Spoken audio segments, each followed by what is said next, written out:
there was a period of time there when, excuse me, I didn't know if I was going to be taking that baby home without her.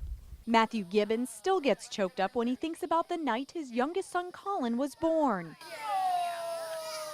After having twins 5 years earlier, the Gibbons thought Colin's birth would be a breeze, but something went wrong. She was fading sort of in and out of consciousness, wasn't making a lot of sense, and was just very distressed. But still, I assumed that she was tired, she was in pain from the C-section. It turns out a stitch ripped after the C-section and caused Karen to bleed internally. I couldn't get out of bed. They were trying to get me out of bed. I couldn't get out of bed. I sort of kept passing out. As her temperature rose and her blood pressure crashed, the Gibbons quickly became familiar with the meaning of hemocrit and blood numbers. At the time it was, okay, well, we'll do what we need to do. And then it's how many units of blood. And then it's, okay, wait, that's a lot of blood. How much blood did I lose? The Gibbons didn't really realize just how bad things were until the next morning.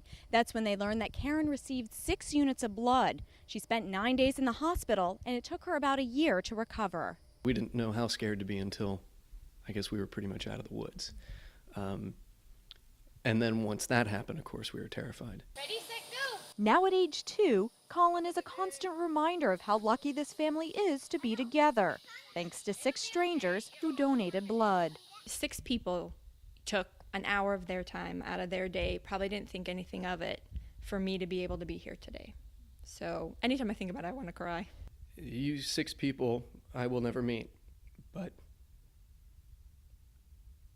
you saved my wife's life and you saved my family, and thank you. And you'll never know which ones you are either, so all of you that are donating, please keep donating, tell your friends.